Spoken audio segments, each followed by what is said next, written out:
Hi friends, welcome to Jasna's kitchen.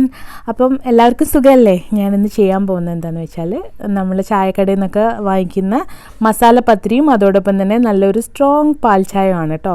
അപ്പോൾ ചായ ഉണ്ടാക്കാൻ അറിയാത്തവരും ഇത് കണ്ട് ഇതുപോലെ ഒന്ന് ഉണ്ടാക്കി നോക്കുക. നല്ല അടിപൊളി ചായ തന്നെ കിട്ടും.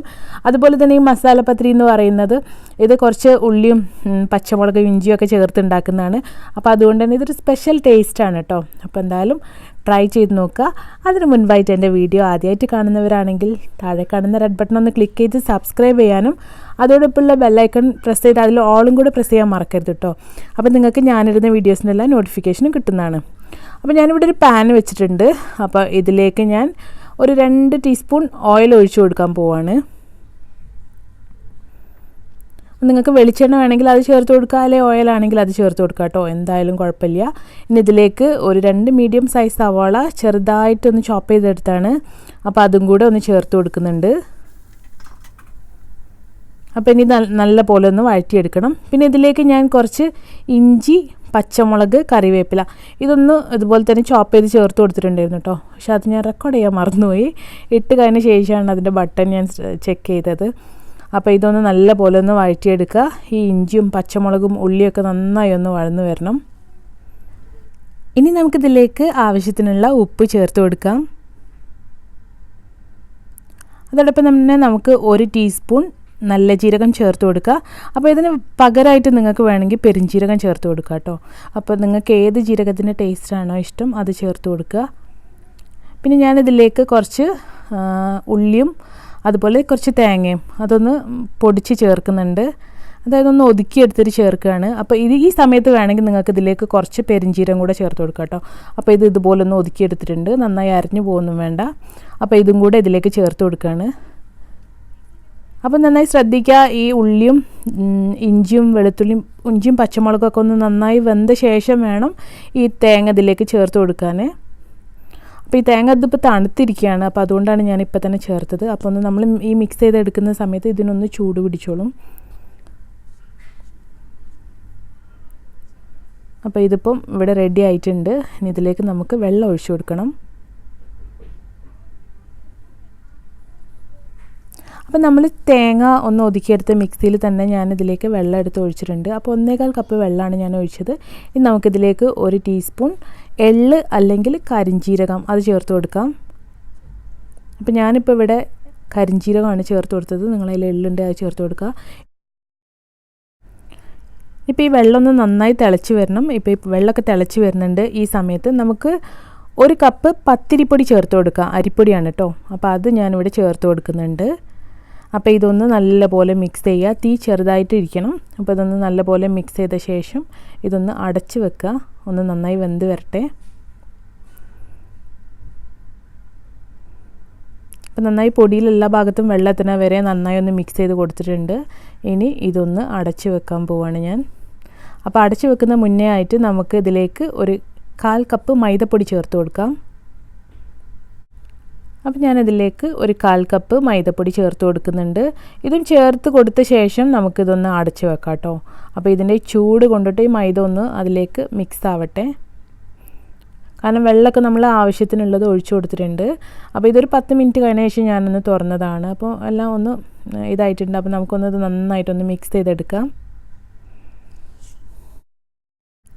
ഇനി നമുക്കിത് ചൂടോട് കൂടെ തന്നെ ഒന്ന് കുഴച്ചെടുക്കണം. അപ്പോൾ ചൂടോട് കൂടെ കുഴച്ചെടുക്കാൻ നമുക്ക് ബുദ്ധിമുട്ടാണ്. കയ്യിലൊക്കെ അങ്ങനെ പറ്റി പിടിക്കുമ്പോൾ കൈയൊക്കെ പൊള്ളാൻ ചാൻസ് ഉണ്ട്. അപ്പോൾ അതുകൊണ്ട് തന്നെ ഞാനിതൊരു ഗ്ലാസ് വെച്ച് ഇതുപോലെ ഒന്ന് കൂട്ടിയെടുക്കുകയാണ്. നമ്മൾ സാധാരണ പത്തിരിക്കൊക്കെ കുഴക്കുന്ന സമയത്ത് ഇതുപോലെ ചെയ്താൽ മതി കേട്ടോ. ഫസ്റ്റ് ഒന്ന് ചൂടുണ്ടാകുമ്പോൾ ഇതുപോലെ ഒരു ഗ്ലാസ്സൊക്കെ വെച്ച് ഒന്നിങ്ങനെ മിക്സ് ചെയ്തെടുക്കുകയാണെങ്കിൽ നമുക്കത് കുഴച്ചെടുക്കാൻ നല്ല എളുപ്പമായിരിക്കും. അപ്പോൾ പിന്നെ ഒന്ന് ജസ്റ്റ് ഒന്നിങ്ങനെ കൂട്ടി കൊടുത്താൽ മതി. അപ്പോൾ ഇപ്പോൾ ഈ മാവൊക്കെ ഒന്ന് കൂട്ടി യോജിപ്പിച്ചെടുക്കുകയാണ് ഞാൻ. അപ്പോൾ ഇനി ഇത് നന്നായിട്ടൊന്ന് കുഴച്ചെടുക്കുക. ഇത് കുഴച്ചെടുക്കുമ്പോൾ നമുക്ക് നല്ല പെർഫെക്റ്റായിട്ടൊന്നും കിട്ടില്ല. കാരണം എന്താണെന്ന് വെച്ചാൽ ഇതിൻ്റെ അകത്ത് കുറേ കാര്യങ്ങളുണ്ട്. കറിവേപ്പില ഉണ്ട്, അതുപോലെ പച്ചമുളക്, ജീരകമൊക്കെ ഉണ്ടായതുകൊണ്ട് ഇത് നല്ല പെർഫെക്റ്റായിട്ടൊന്നും ഇരിക്കില്ല. പക്ഷെ നമുക്ക് നല്ല രീതിയിൽ തന്നെ പരത്തി ചുട്ടെടുക്കാൻ പറ്റും. ആദ്യം തന്നെ ഇത് നല്ല പോലെ ഒന്ന് കുഴച്ചെടുക്കുക. ഈ പൊടിക്ക് ഇപ്പോൾ നല്ലൊരു സ്മെല്ലാട്ടോ. നമ്മൾ കല്ലുമ്മക്കായുടെ ഉള്ളിലൊക്കെ നിറയ്ക്കാൻ വേണ്ടിയിട്ട് ഉണ്ടാക്കിയെടുക്കുമല്ലോ അരിക്കടുക്ക ഉണ്ടാക്കുമ്പോൾ. അപ്പോൾ അതേപോലൊരു സ്മെല്ലാണ്. പെരുംജീരകം കൂടെ ചേർത്താൽ അത് തന്നെ ആയി മാവ്. അപ്പോൾ നമുക്കിനി ഇത് നല്ലപോലെ ഒന്ന് പരത്തിയെടുക്കണം. അപ്പോൾ ഞാൻ ഈ പലയുടെ മേലെ ഒരു ക്ലീൻ ഫിലിം ഇതുപോലെ വിരിച്ചിട്ടുണ്ട്. അപ്പോൾ അതിൻ്റെ ആവശ്യമില്ല, നമുക്ക് വേണമെങ്കിൽ ഒരു കവർ വിരിച്ചു കൊടുത്താലും മതി. ഞാനിപ്പോൾ ഇത് ഒട്ടിപ്പിടിക്കാതിരിക്കാനാണ് ഇങ്ങനെ ചെയ്യുന്നത്. ഞാനിപ്പോൾ ഇതുപോലെ ഒരു വലിയ ഉരുള എടുത്ത് ഇതുപോലെ പരത്തിയെടുക്കുകയാണ്. അപ്പോൾ ഇതിങ്ങനെ പൊക്കിയെടുക്കണം എന്നൊന്നുമില്ല കേട്ടോ, നമുക്ക് ഇതിങ്ങനെ തന്നെ എല്ലാ ഭാഗവും ഒന്ന് പരത്തി ഒരേപോലെ ആക്കിയാൽ മതി. അപ്പോൾ ഇത് പകുതിയൊക്കെ വെച്ച് പരത്തിയെടുക്കുകയാണെങ്കിൽ നിങ്ങൾക്ക് ഇതുപോലെ ഒരു പത്തിരിയിൽ തന്നെ കുറേ എണ്ണം ഇങ്ങനെ കട്ട് ചെയ്തെടുക്കാൻ പറ്റും കേട്ടോ. അപ്പോൾ ഞാനിപ്പോൾ ഒരു ഗ്ലാസ് വെച്ചാണ് കട്ട് ചെയ്തെടുക്കുന്നത്. നിങ്ങളുടെ കയ്യിൽ കുക്കി കട്ടറൊക്കെ ഉണ്ടെങ്കിൽ അത് വെച്ചിട്ട് കട്ട് ചെയ്തെടുക്കുക. അപ്പോൾ ഈ ഒരു പത്തിരിയിൽ നമുക്ക് 4 എണ്ണം കിട്ടിയിട്ടുണ്ട്.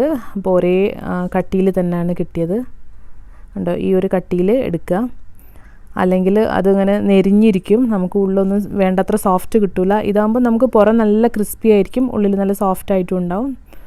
അപ്പോൾ ഇങ്ങനെ ഒരു കട്ടിയിൽ തന്നെ എടുക്കുക. ഇനി നിങ്ങൾക്കിത് കുറച്ചുകൂടെ സ്പൈസി ആക്കണമെങ്കിൽ ഇതുപോലെ കുറച്ച് ചില്ലി ഫ്ലേക്സ് ഇട്ട് കൊടുക്കുക. എന്നിട്ട് ഇതിൻ്റെ മേലെ ഇതൊന്നും ഇങ്ങനെ ഇതുപോലെ പ്രസ് ചെയ്തെടുത്താൽ മതി, അല്ലെങ്കിൽ പരത്തുന്ന സമയത്ത് ഇട്ട് കൊടുത്താലും മതി. അപ്പോൾ കുറച്ചുകൂടെ ഒന്ന് സ്പൈസി ആയി കിട്ടും. അപ്പോൾ നമുക്കിനി ഇതൊന്ന് ഫ്രൈ ചെയ്തെടുക്കണം. അപ്പോൾ ഞാനിവിടെ ഓയിൽ ചൂടാക്കാൻ വേണ്ടി വെച്ചിട്ടുണ്ടായിരുന്നു കേട്ടോ. അപ്പോൾ ഇതിലിട്ട് ഒന്ന് നന്നായി ഫ്രൈ ചെയ്തെടുക്കാം.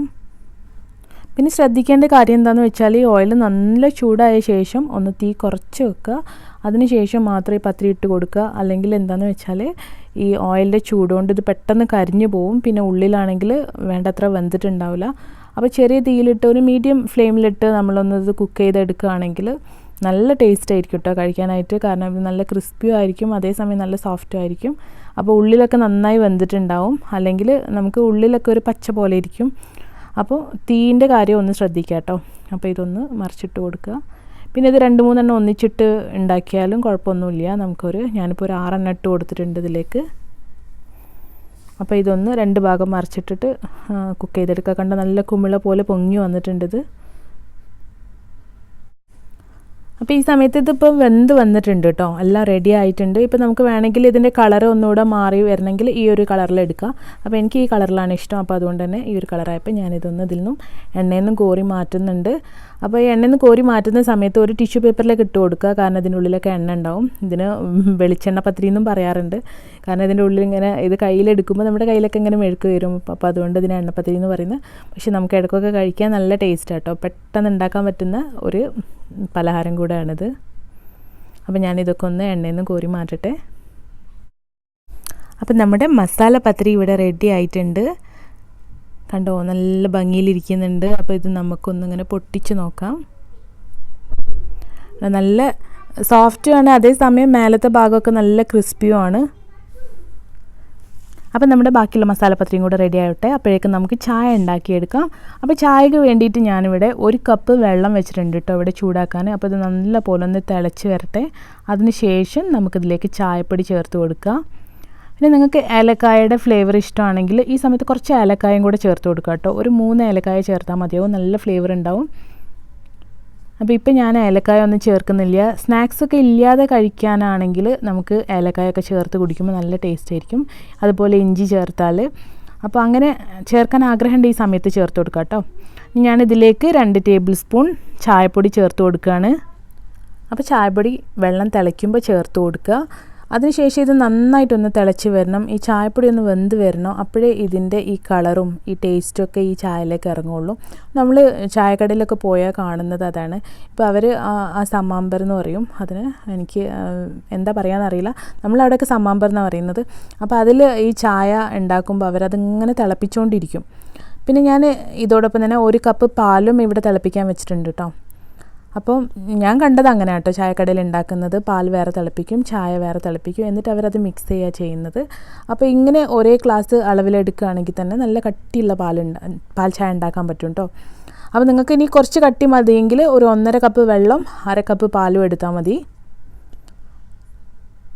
അപ്പോൾ ഞാൻ ഈ ചായ ഇതിലേക്ക് പാൽ ഒഴിച്ചു കൊടുത്തിട്ടുണ്ട് ഇതിലേക്ക്. അപ്പോൾ ഇതൊന്ന് നന്നായി ഒന്ന് മിക്സ് ആവട്ടെ, അതിനുശേഷം നമുക്കിത് അടുപ്പിൽ നിന്ന് മാറ്റാം.